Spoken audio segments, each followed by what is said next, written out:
Salut, je suis Emma, 18 ans. Vous souvenez-vous d'avoir discuté de vos premières règles avec des filles et à quel point cela vous semblait gênant? Imaginez maintenant que vous avez 18 ans et ces jours-là n'ont même pas encore commencé. Toutes celles que je connaissais se sentaient déjà comme des vraies femmes et je les enviais. Regardez cette vidéo jusqu'au bout et découvrez quelles sont les conséquences de l'arrêt de la puberté. Il est effrayant de penser à la façon dont un problème peut vous tourmenter chaque jour et vous ne savez pas quoi en faire. Je me sentais toujours inférieure parmi les autres filles. J'avais deux meilleures amies, Stacy et Debbie, avec qui nous traînions tout le temps. Nous passions souvent la nuit chez nous et pouvions discuter jusqu'au matin. Nous sommes allés une fois chez Stacy.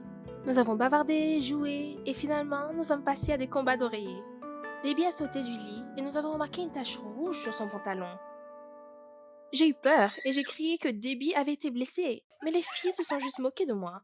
Stacy a donné à Debbie quelque chose de blanc et elle est revenue quelques minutes plus tard.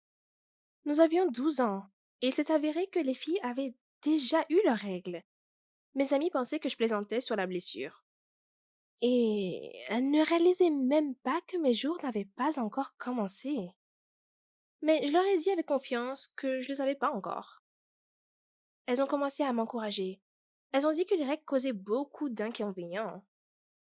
Il y avait des douleurs intenses qui les faisaient grimper au mur, leurs humeurs se détérioraient et leurs vêtements étaient tachés de sang. Avez-vous eu des problèmes avec vos règles? J'aurais dû être heureuse d'avoir été épargnée jusqu'à présent des difficultés mensuelles, mais cela n'a pas facilité les choses. On grandissait, on avait déjà 14 ans, je n'avais toujours pas mes règles. J'ai remarqué que mes amies ont commencé à changer d'apparence. Elles sont devenues plus féminines, leurs seins ont poussé, elles ont commencé à se maquiller et à s'habiller comme des filles adultes. Les filles discutaient souvent de leur changement physiologique. Et une fois que je ne pouvais plus le supporter, j'ai décidé de me prendre une mesure extrême. J'ai délibérément taché mon jean avec de la peinture rouge et je me suis assise à mon bureau. Après les cours, je me suis levée et je me suis plaint à Stacy d'une terrible douleur à l'estomac. Stacy a dit avec sympathie qu'elle me comprenait. Puis elle a regardé l'arrière de mon jean et, voyant une tache rouge dessus, m'a conseillé de courir aux toilettes le plus tôt possible. Après l'école, toutes les filles de la classe m'ont félicité. Mais je n'étais pas à l'aise, car je leur avais menti. Je n'avais pas de règles. Quand je suis rentrée chez moi, j'ai continué à mentir. Ma mère était très heureuse quand elle a entendu parler de mes premières règles, même déchirée un peu que j'étais déjà si grande. Le week-end, elle organisait une soirée cool en l'honneur d'un tel événement. J'ai appelé toutes mes copines. Nous nous sommes bien amusées. Mais quand tout le monde est parti, je me sentais très honteuse et triste. Je n'avais aucune raison d'être heureuse. Ces jours ne sont jamais arrivés. J'avais déjà 16 ans. Un jour, quelque chose est tombé du sac de Debbie dans les vestiaires de l'école. Je l'ai ramassé et l'ai remis à Debbie, lui demandant ce qu'était l'étrange coton. Pour une raison quelconque, elle a été très surprise par ma question. Puis a commencé à chuchoter à Stacy. Le lendemain à l'école, j'avais l'impression que quelqu'un me regardait dans le dos toute la journée. Soudain, après la leçon, Debbie a couru vers moi par derrière avec un air confus et a commencé à m'emmener aux toilettes. Nous y sommes rapidement arrivés et Debbie m'a montré mon pantalon. Il y avait une tache rouge. Je n'en croyais pas mes yeux. Enfin, ce jour est arrivé et je suis devenue une vraie femme. Je me suis sentie soudainement légère et toute l'excitation est sortie de ma tête. Je m'en fichais même que toute l'école me regarde. L'espoir brillait déjà dans mes yeux. Mais Debbie a alors éclaté de rire et a dit que c'était une blague en représailles de leur avoir menti. Elles ont compris que je n'avais pas mes règles quand j'ai ramassé un tampon sur le sol et l'ai remis à Stacy, ne réalisant pas ce que c'était. Après cette horrible journée, une photo de mon cul et une tache rouge sur mon jean a fait le tour de l'école. Tout le monde s'est moqué de moi, m'a insulté sur Internet et a même imprimé cette photo sur des affiches. Avez-vous déjà été victime d'intimidation à l'école? Alors vous me comprenez. J'ai arrêté de parler à mes amis. J'avais hâte de terminer l'école. Ensuite, je suis allée à l'université. J'avais 18 ans je n'avais toujours pas de règles. J'ai commencé à étudier la littérature sur la santé des femmes pour découvrir ce qui n'allait pas chez moi. J'ai rencontré Mike à l'université. Lui aussi était différent. Ses yeux étaient de couleurs différentes. Nous sommes rapidement devenus proches et avons commencé à sortir ensemble. J'ai partagé mon problème avec Mike. Il a dit que l'école se moquait aussi de lui et qu'il m'aimait comme ça. Mais il valait mieux voir un médecin. J'avais peur d'apprendre quelque chose de terrible des médecins et j'ai retardé l'examen. Je savais que Mike voulait une famille et des enfants. Et nous rêvions de nous marier et d'avoir notre propre maison. Un jour, j'ai ressenti une terrible douleur à l'estomac lors d'une conférence. J'ai couru jusqu'aux toilettes, mais c'était tout simplement une indigestion. Déprimée, je suis revenue de l'université et j'ai reçu un regard en colère de ma mère. Je n'ai pas compris ce qui s'était passé. Il s'est avéré que ma mère nettoyait ma chambre et a trouvé un sac entier de serviettes que je lui avais demandé d'acheter une fois. Et je ne l'ai pas utilisé. Ma mère s'est rendue compte que j'avais toujours menti sur mes règles. J'ai commencé à pleurer et j'ai couru dans la chambre. Ma mère est venue me voir et m'a dit que nous devions avoir une conversation sérieuse. J'avais peur qu'elle me gronde encore plus. Et elle m'a fait un câlin et a admis qu'elle avait le même problème. Et elle savait ce que je ressentais en ce moment. Cela m'avait été transmis, mais ce n'était pas un verdict. Ma mère a dit que je devais suivre un traitement et que tout irait bien. Quand j'ai entendu son histoire, j'étais contente d'avoir de l'espoir. Nous sommes allés voir le médecin. Il m'a posé des questions sur mes règles et j'ai répondu que je n'en avais pas. Il y eut un silence. Après avoir réussi les tests et les procédures, on m'a dit ce que j'avais le plus peur d'entendre. Depuis que je suis enfant, je n'ai pas d'ovaire. Donc mes règles ont été retardées et les chances de tomber enceinte ont été réduites à 0. À ce moment, tout s'est effondré pour moi. Je n'arrivais pas à croire que je n'aurais pas d'enfants. Marcher avec eux, tenir leurs petites mains. Ma mère n'a toujours pas perdu espoir. Elle m'a inscrite à une thérapie spéciale. Je l'ai suivie pendant quelques mois. Mes règles ne sont jamais arrivées, alors j'ai refusé d'y aller. J'ai tout dit à Mike et il a commencé à me calmer. Je ne voulais pas cacher ses rêves de famille, alors j'ai suggéré que nous nous séparions pour qu'il puisse trouver une petite amie normale. Mike a essayé de me convaincre qu'il m'aimait et était prêt à vivre avec moi pour le reste de ma vie, même sans enfant. Nous avons passé une nuit inoubliable ensemble, mais ce fut notre dernière. J'ai dit que je ne voulais plus de relation et que je préférais être seule. Mike est parti, même s'il voulait vraiment rester, et nous avons arrêté de parler. Quelques mois se sont écoulés. Mike me manquait. Parfois, je regardais sa page sur les réseaux sociaux. Et un jour, il y avait une nouvelle photo de lui avec une très belle fille. J'étais dévastée par la nouvelle. Je ne me sentais pas très bien et j'ai commencé à me sentir malade. J'ai vomi pendant une semaine. Au début, je pensais que ce n'était que les nerfs. J'ai alors décidé de faire un test de grossesse, juste pour le plaisir. Je ne pensais pas que j'étais enceinte. Je devais m'en assurer. Le test était positif. Je ne pouvais pas le croire. Je me suis allongée sur le lit et j'ai soudainement vu des petits points brunâtres dessus, comme des vieilles taches. Comment ne les ai-je pas remarquées auparavant? Ce sont les marques de mes règles. Elles étaient si clairsemées que je n'ai probablement pas remarqué. Et c'est probablement arrivé il y a quelques mois. J'ai immédiatement annoncé la nouvelle à ma mère. Elle était heureuse que j'ai réussi, malgré les réticences des médecins. La thérapie a aidé.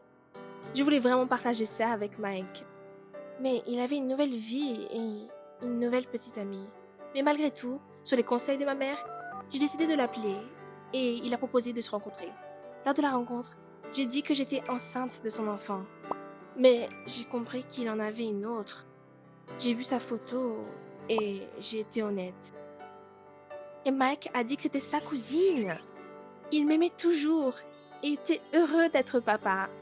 Nous sommes mariés en 1 mois et nous allons avoir une fille. Je suis heureuse que mon problème de santé était résolu. Avez-vous déjà eu une maladie héréditaire? Si vous aimez l'histoire, alors aimez et abonnez-vous à la chaîne. Prenez soin de votre santé et ne cachez jamais la vérité à vos proches. Salut, je m'appelle Patricia, j'ai 13 ans. As-tu déjà menti à tes parents? Je veux dire, un gros mensonge. J'ai dû mentir à mon père pour couvrir les mensonges de ma mère.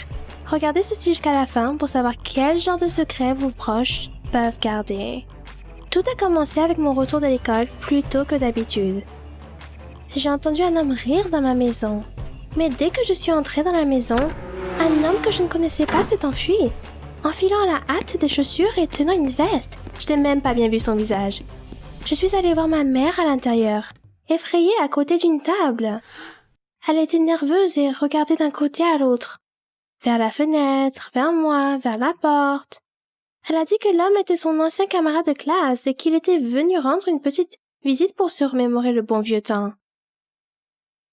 Elle me demanda de ne pas le dire à papa, car il travaillait tellement et n'avait pas besoin d'une autre raison de s'inquiéter. Elle me fixa du regard comme si elle attendait une réponse. Ma gorge s'est soudainement asséchée et j'ai hoché la tête. Papa travaille comme directeur des ventes. Son entreprise ne fait que grimper. Il travaille beaucoup et est souvent en déplacement professionnel. Je ne le vois qu'au petit déjeuner le matin et même pas tous les jours. Mais même pendant cette courte période, il est toujours plein d'amour et de sourire. Dans ma propre chambre, j'ai pensé au tort que je faisais à papa. Pourquoi maman voudrait-elle cacher la visite de son ami? Je sentais que je devrais le dire à papa, mais je ne pouvais pas. J'ai gardé le secret de maman. Une semaine s'est écoulée, puis une autre. Je n'ai pas revu cet homme, mais maman a commencé à faire du shopping plus souvent. J'ai revu le même homme chez nous 1 mois plus tard. Maman a dit qu'il venait juste apporter des photos d'enfants. Mais les boîtes à emporter vides disaient autre chose. Je devenais de plus en plus anxieuse, gardant un œil sur les choses, luttant contre un conflit interne. Maman mentait et je ne savais pas pourquoi. Pendant ce temps, l'homme a fait ses adieux et il est parti.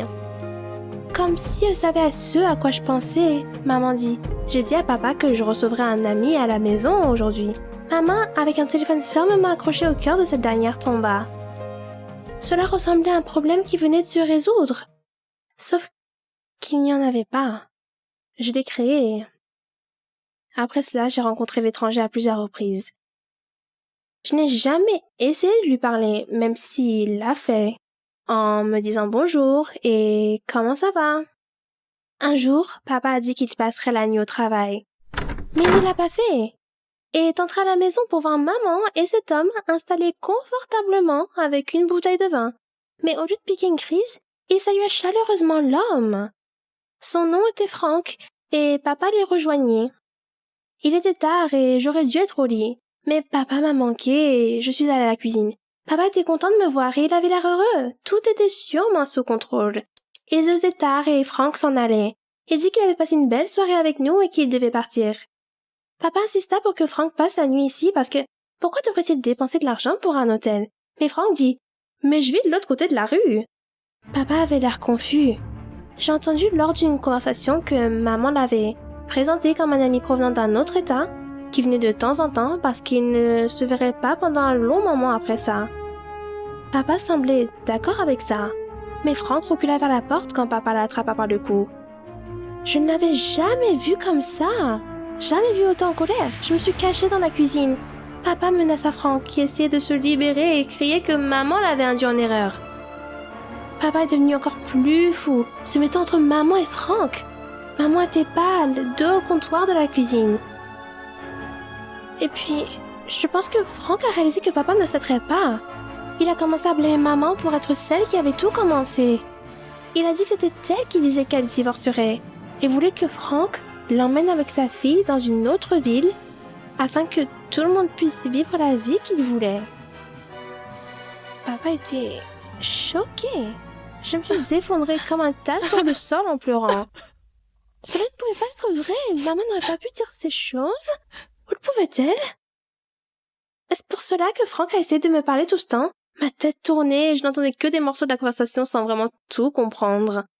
Je me suis réveillée pour voir maman se serrer dans ses bras et me chuchoter des choses apaisantes. Ils ont eu des discussions à huis clos dont je n'étais pas au courant et j'avais le sentiment que les choses ne seraient plus les mêmes. Je m'assis tout tendu en attendant que tout cela se termine. Quand le moment est venu de choisir le parent avec lequel vivre après le divorce, sans réfléchir, j'ai choisi papa. Ça faisait très mal, je ne voulais pas perdre mes parents et j'ai demandé à papa de me laisser voir maman autant que possible. Il a dit qu'il ferait tout pour me rendre heureuse. Je vois maman presque tous les jours et elle a promis de m'en parler quand je serai un peu plus âgée. Votre vie a-t-elle déjà changé radicalement à cause des décisions de vos parents? Partagez vos histoires dans les commentaires et n'oubliez pas de vous abonner. Aimez cette vidéo s'il vous plaît pour permettre à YouTube de la montrer à plus de personnes. Je vous souhaite ainsi qu'à vos familles plein de bonheur. À bientôt! Salut, je m'appelle Dina, j'ai 16 ans. Avez-vous déjà senti votre cœur cesser de fonctionner? Comme il se décompose et s'arrête? Ma vie est presque terminée en un instant. Et si ce n'était pas pour une seule personne, je ne vous raconterai pas mon histoire pour le moment. Regardez le reste de l'histoire et vous découvrirez ce qui fait battre mon cœur à nouveau. J'étais juste une adolescente normale. Je passais du temps avec des amis, j'allais au cinéma, je regardais des émissions de stand-up et j'essayais d'écrire des blagues. Et ma vie aurait été parfaite si quelqu'un avait ri de mes blagues et que mes parents n'étaient pas si sérieux. Un jour, je suis rentrée de l'école. J'ai mangé et je suis allée dans ma chambre pour regarder un nouvel épisode de stand-up. Je me suis tellement emportée que j'ai oublié de laver la vaisselle et de promener notre chien, Hutch. Hutch a laissé une flaque de pipi dans laquelle ma mère a marché lorsqu'elle est rentrée du travail. Et puis il s'est avéré qu'il n'y avait pas une seule assiette propre dans la cuisine. Ma mère a dit que j'étais une fille ingrate et bla bla bla. Et j'étais juste emportée. Et j'ai oublié mes tâches ménagères. Cela pouvait arriver. Je suis une adolescente avec un monde extérieur riche. Vos parents vous demandent-ils aussi beaucoup? Ma mère m'a interdit tout ce qui concernait le divertissement. Je ne voulais pas qu'elle soit fâchée contre moi pour quelque chose, alors j'ai nettoyé la cuisine, j'ai emmené Hutch faire une promenade et je me suis préparée pour le lit. Mais j'ai reçu un appel de mon ami Scott. Il m'a invité à une fête. Je ne pouvais pas la manquer. Cela ne servira à rien de demander la permission à ma mère. J'ai donc décidé de me faufiler et de revenir le matin. J'ai grimpé par-dessus la fenêtre et en 10 minutes, je testais mes nouvelles blagues sur mes amis. Nous avons beaucoup parlé et dansé. J'ai bu quelques cocktails et pour une raison quelconque, j'étais immédiatement saoule.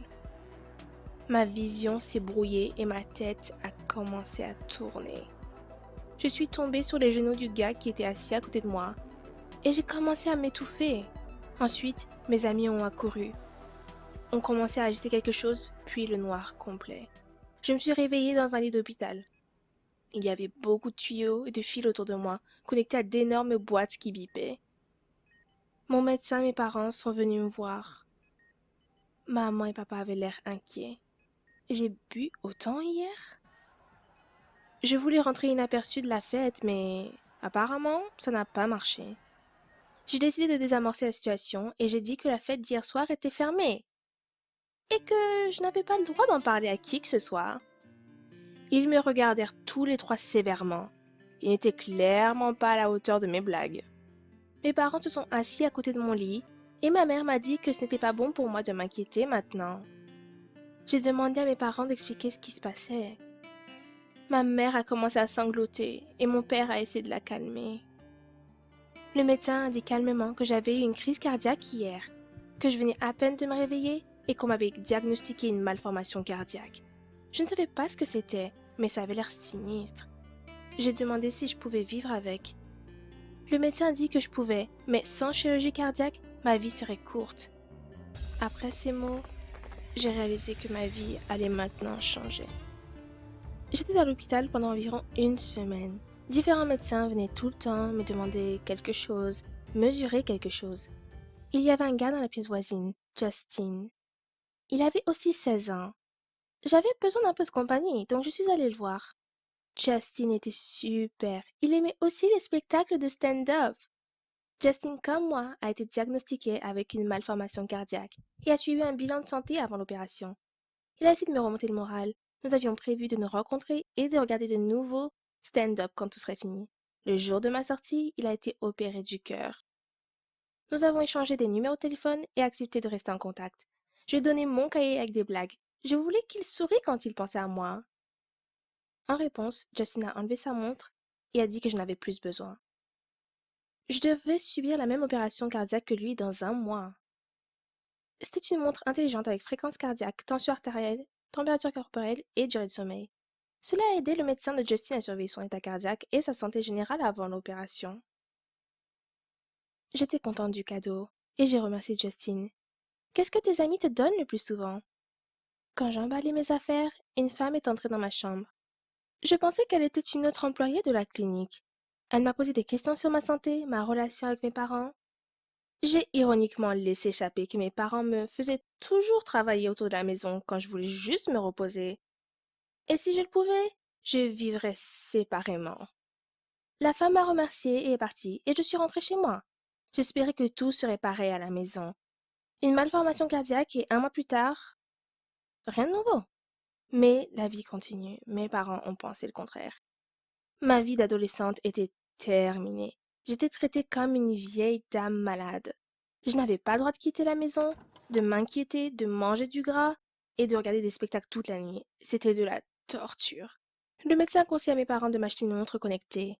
Mais j'ai dit que j'en avais déjà une. Le cadeau de Justin était vraiment précieux pour moi et je ne voulais pas l'enlever. J'ai utilisé cette montre pour mesurer mon pouls et ma tension artérielle et envoyer les données au médecin. Ce gadget est devenu une partie importante de ma vie quotidienne et m'a rappelé un bon ami que je verrai bientôt.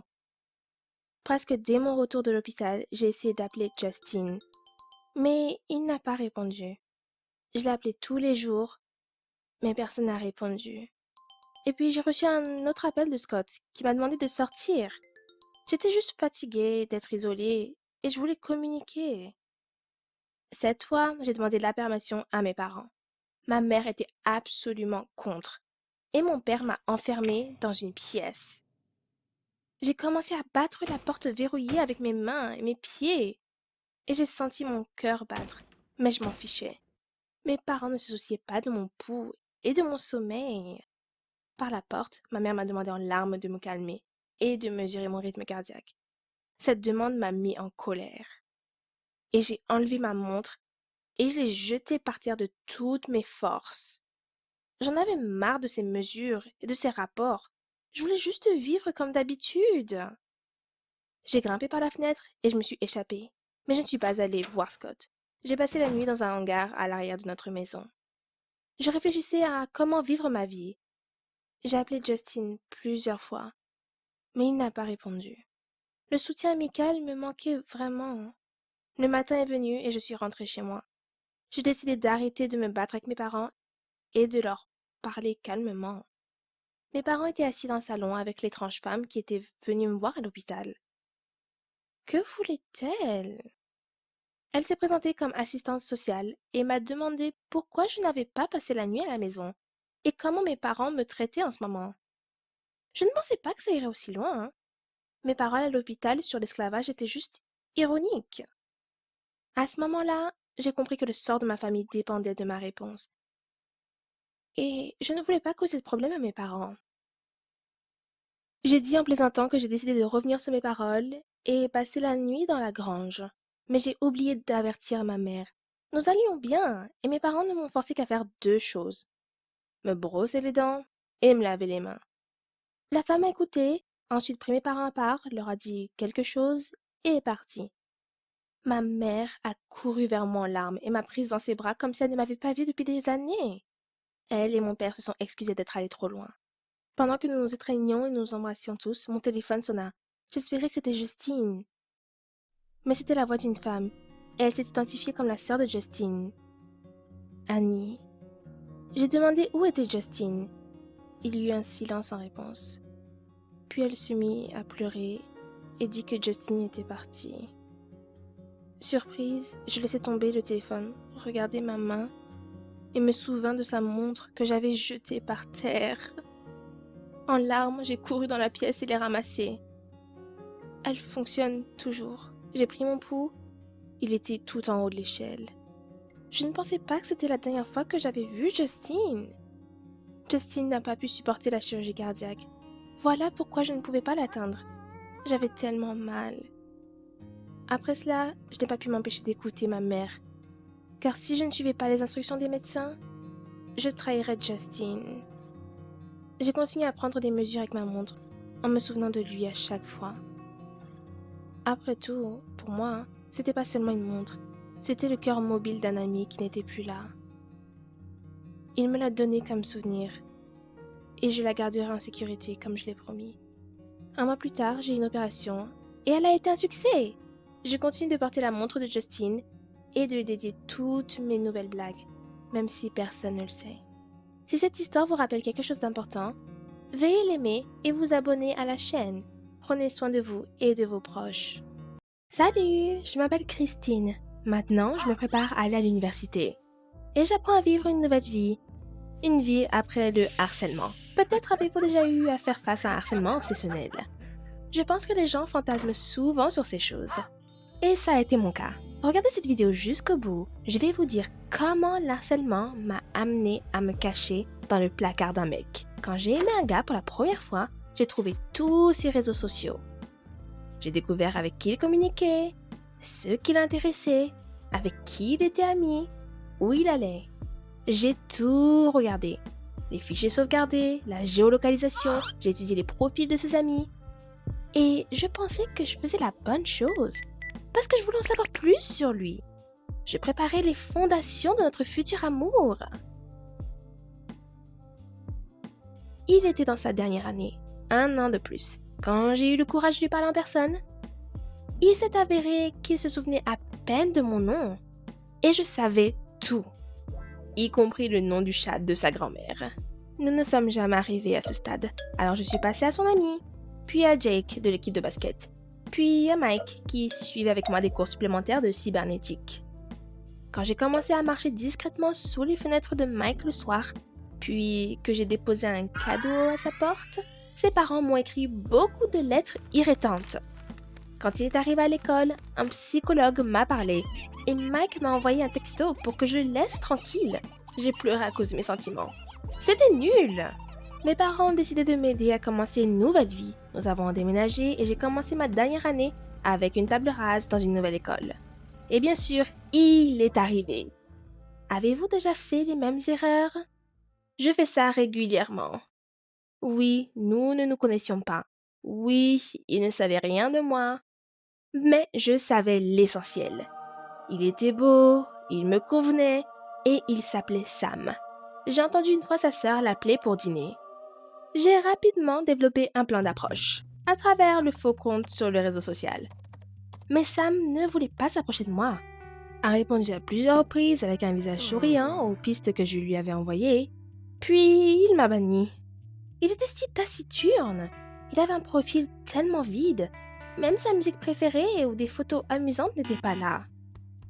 J'étais encore plus intéressée par lui. Ce type inaccessible aurait dû être mon petit ami maintenant.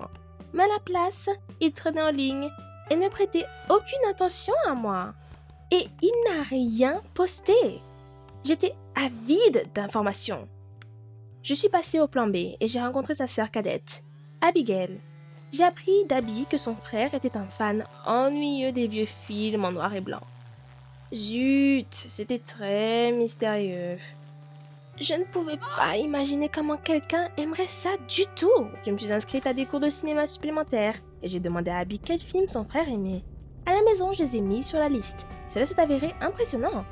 Plus tard, 2 autres couleurs préférées et plats préférés ont été ajoutés à cette liste. Après avoir regardé la moitié de la liste des films, j'ai décidé de changer d'image. Je voulais être comme son type préféré.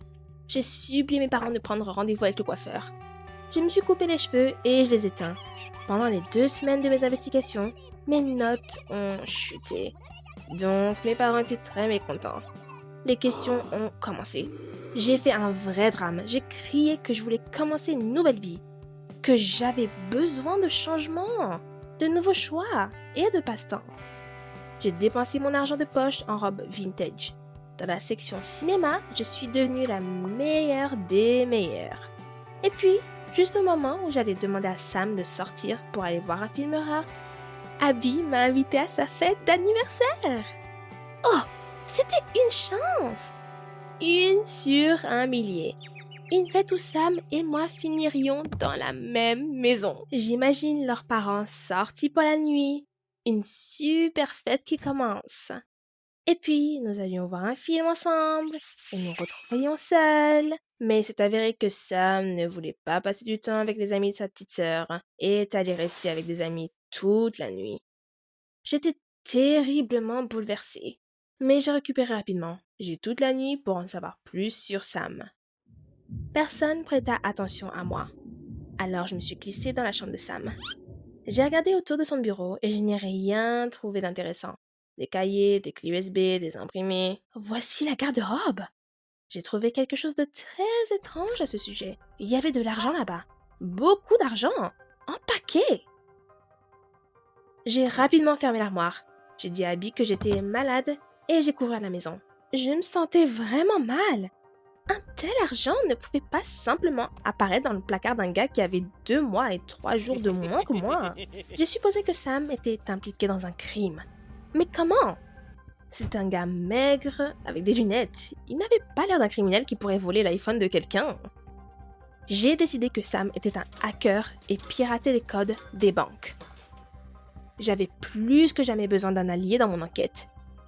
J'ai donc décidé de recruter Abby. Je lui ai dit que j'avais besoin d'aide, ou plutôt, pas moi, mais Sam. Car des choses étranges lui arrivaient clairement. Je lui ai parlé de l'argent dans le placard et Abby m'a immédiatement appelé une harceleuse. Mais elle a accepté d'écouter quand elle a vu à quel point j'étais inquiète. Avez-vous déjà sauvé des gens, même d'une catastrophe imaginaire? C'est tellement inspirant! Nous avons fait des hypothèses pires les unes que les autres. J'ai appris d'Abby que son frère voulait aller à l'université et que ses parents craignaient de ne pas pouvoir payer ses études. Cela expliquait tout. Il essayait de gagner de l'argent pour l'université tout seul, mais il allait ruiner sa vie comme ça. Pour tout savoir une fois pour toutes, nous avons organisé une soirée pyjama amicale chez Abby. J'étais très agacée par son indécision. Il ne faut pas ruiner une opération aussi spéciale. Et elle a dit que c'était effrayant et que c'était dégoûtant et mal de suivre les gens. J'avais peur qu'elle fasse échouer tout le plan. Le plan était qu'Abby devait distraire Sam. Il quitterait la pièce, je me cacherais dans son placard. Ensuite, j'écouterais ce dont il parlait ou je regarderais ce qu'il faisait. Puis Abby le distrairait à nouveau et je courais hors de la pièce. Mais au moment où je suis rentrée dans le placard, Abby est soudainement entrée après moi. Elle a dit qu'elle voulait aussi connaître la vérité. J'ai essayé de la repousser. Elle a saisi la porte. Nous avons laissé tomber quelques objets et nous nous sommes disputés. Et il semblait qu'une étagère avec des choses et des liasses d'argent commençait lentement à nous tomber dessus. J'étais terriblement en colère. Il n'y avait personne d'autre pour distraire Sam une seconde fois. Il était censé arriver d'une minute à l'autre et nous nous sommes enfermés dans son placard pour toujours, jusqu'au matin ou même plus longtemps.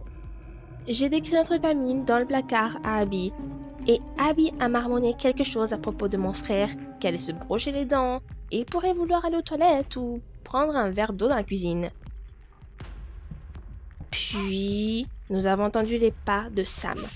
Abby s'est mise à pleurer et je l'ai suppliée de se taire. Elle ne voulait pas s'arrêter et j'ai commencé à la faire taire, à lui faire peur en chuchotant que Sam serait offensé si nous étions découverts d'ici et ne lui pardonnerait jamais et nous ne sauverions pas son avenir. Nous sommes assises dans le placard pendant une demi-heure, tandis que plus en plus de t-shirts nous tombaient lentement de l'étagère affaissée. Sam s'assit sur le lit avec son smartphone et ne fit rien d'intéressant. Il a écouté de la musique pop, s'est gratté, s'est curé le nez. L'image d'un hacker romantique s'est effondrée devant mes yeux. Abby a commencé à me chuchoter que sa jambe était engourdie. Je lui ai dit de se taire immédiatement. Nous avons commencé à faire du bruit. Sam leva les yeux et mon cœur se serra. Puis, son téléphone sonna. Il prit le téléphone et nous avons entendu quelque chose de terrible. Demain, à la même heure, tu devrais apporter une arme à feu. C'était la dernière goutte. Abby a couru vers Sam, jetant ses t-shirts et criant que nous savions tout et qu'il pouvait tout nous dire. Leurs parents accoururent avec tous raffus. J'ai réalisé que j'étais toujours assise dans son placard, couverte d'argent et d'objets tombés, et j'ai essayé de sortir. Sam n'a pas parlé jusqu'à ce que leurs parents aient fini de nous réprimander. Il a dit que l'argent n'était pas réel. Lui et ses amis l'avaient imprimé pour une scène qu'ils allaient tourner pour un concours de film amateur. Et s'ils réussissaient le concours, il l'emmènera à l'université.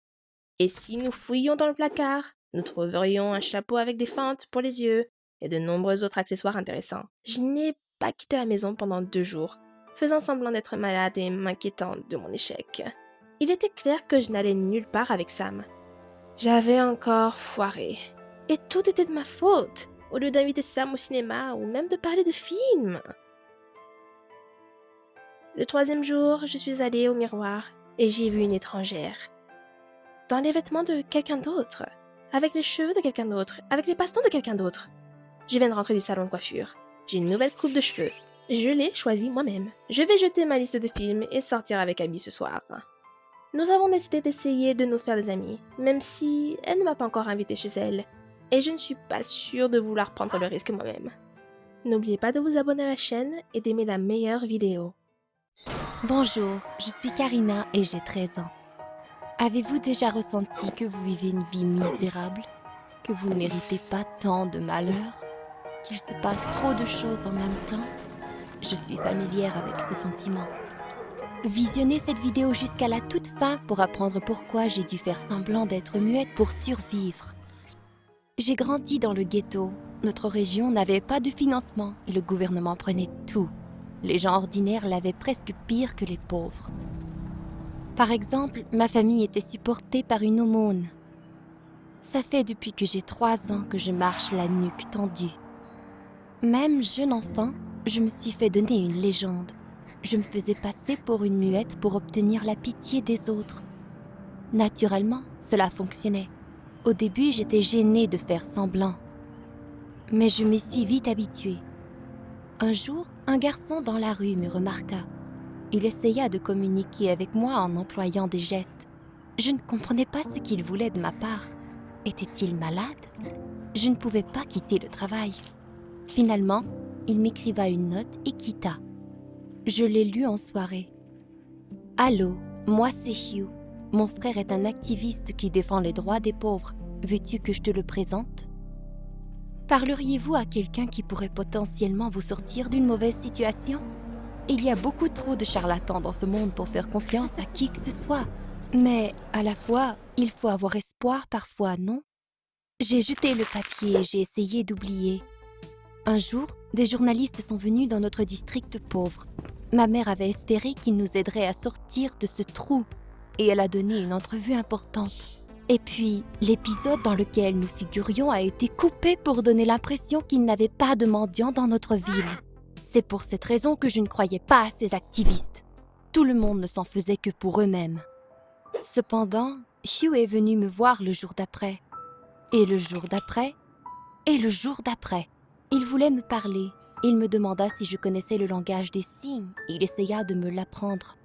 Il m'a dit que son frère n'était pas disponible pour le moment et que je devais être patiente et qu'il viendrait avec toute l'équipe de tournage. Je me foutais un peu de son frère, mais c'était la première fois que je me faisais un ami qui venait de l'extérieur et qui se souciait de moi. Je lui ai écrit sur un petit morceau de papier que ma famille était très pauvre, que notre voisinage était pauvre et dangereux, que je ne fréquentais pas l'école car nous n'avions simplement pas la chance. Hugh m'apporta de la nourriture et des bonbons. Grâce à lui, j'ai goûté à du chocolat pour la première fois. C'était... je n'ai pas de mots. Je l'ai tout mangé par moi-même sans même le partager avec ma sœur. J'aimais bien parler à Hugh. En partie à cause de la nourriture, oui, je ne m'en cache pas, mais ce n'était pas la seule raison. Et je n'avais aucune idée qu'il se souviendrait de la promesse qu'il m'avait faite. Le jour suivant, quand je m'apprêtais à rentrer au travail, j'ai aperçu un camion de télévision dans la rue. Ma mère et Gertrude m'ont suivi. Elle voulait aussi regarder le tournage.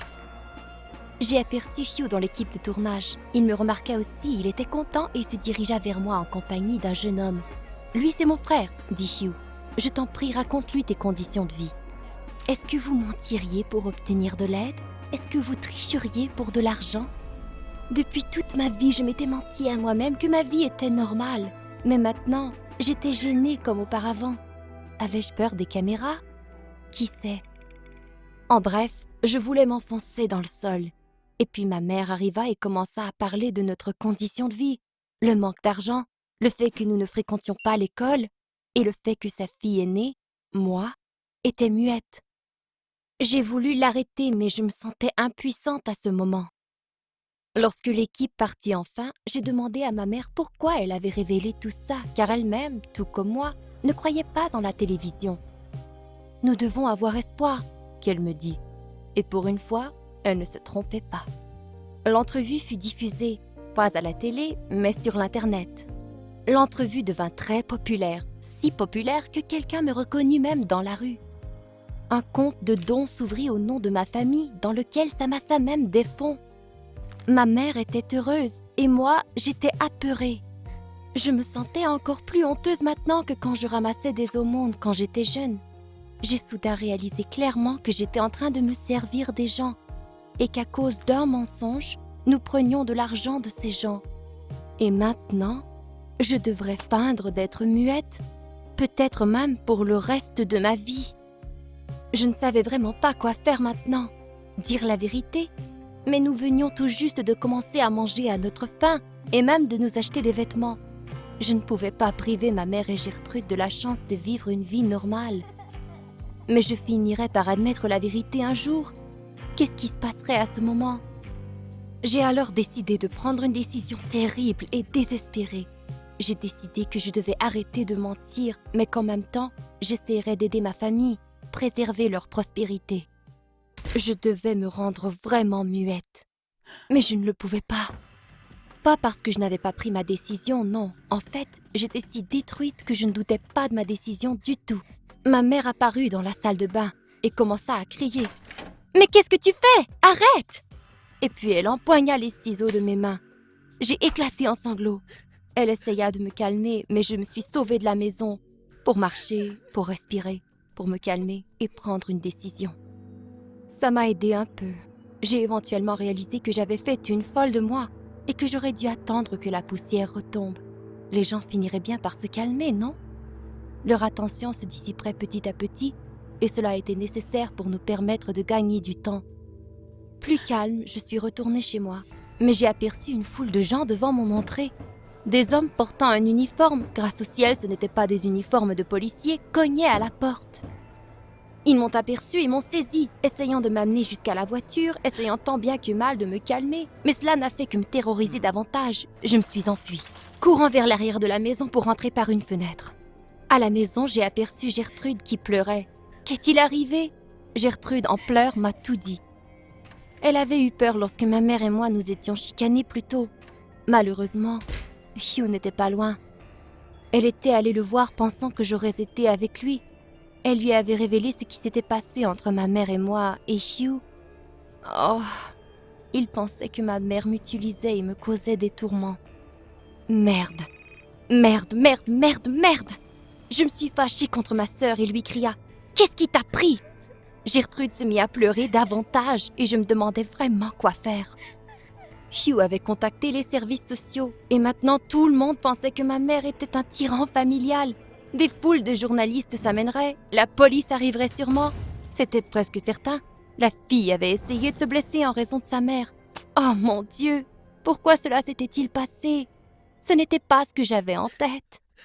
D'accord, pleurer et me plaindre n'était d'aucune utilité. Il n'y avait qu'une seule façon de nous en sortir, et c'était entre mes mains. J'ai appelé Hugh en utilisant le téléphone de ma mère. Oui, je l'ai appelé et non texté. J'ai décidé que je devais en finir. Dire que Hugh était sidéré n'était pas une exagération. Je me suis excusée et je lui ai demandé de nous rencontrer pour parler. Il était d'accord. Son frère l'accompagna aussi. Je les ai laissés entrer par la fenêtre et leur ai dit la vérité. Finalement, j'ai avoué que ma mère ne m'avait jamais fait de mal. Elle ne m'avait demandé de mentir que pour assurer notre survie. Hugh était silencieux et j'avais de la difficulté à le regarder dans les yeux. J'avais honte de lui avoir menti. Mais son frère ne semblait pas offensé du tout. Il n'a fait que dire que nous devrions trouver une façon de rendre notre histoire publique pour éviter que nous passions pour des escrocs. Hugh n'a absolument rien dit. Il n'a même pas dit au revoir en quittant. Cela ne me surprenait pas. Je comprenais très bien comment il pouvait se sentir, mais ça m'a blessée de perdre un si bon ami. Ma mère ne s'est pas fait arrêter. Le frère de Hugh créa un autre film sur notre famille. C'était très difficile de convaincre ma mère de dire la vérité. Elle avait encore peur des journalistes et ne croyait pas que nous pourrions obtenir de l'aide en étant honnêtes et non en utilisant la pitié pour un enfant handicapé. Le film est sorti et s'intitulait « Le mensonge de Karina », un documentaire qui racontait l'histoire d'une fille qui avait menti aux autres pour sauver sa famille devint encore plus populaire que le film d'avant. Et nous avons commencé à recevoir encore plus de dons qu'avant. Cependant, j'ai lu plusieurs commentaires sur l'Internet nous accusant d'être des escrocs. Je comprenais pourquoi ils pouvaient penser cela. Après la première, Hugh est tout à coup venu me voir. Nous avons pris une longue marche le long de notre pauvre ruelle. Il m'admit qu'il avait été offensé par ce que j'avais fait, mais que maintenant il comprenait mes motifs. Il me demanda simplement de ne jamais refaire ce que j'avais fait. J'étais d'accord avec lui. J'ai réalisé que j'avais une voix. Plutôt que de me l'enlever dû à une vie injuste, je pouvais l'utiliser pour dire la vérité aux gens. Mais il est tout aussi important de nous amuser, non? Abonnez-vous à notre chaîne. Peut-être avez-vous des histoires intéressantes que vous voudriez nous partager? Eh bien, nous serions heureux de les entendre.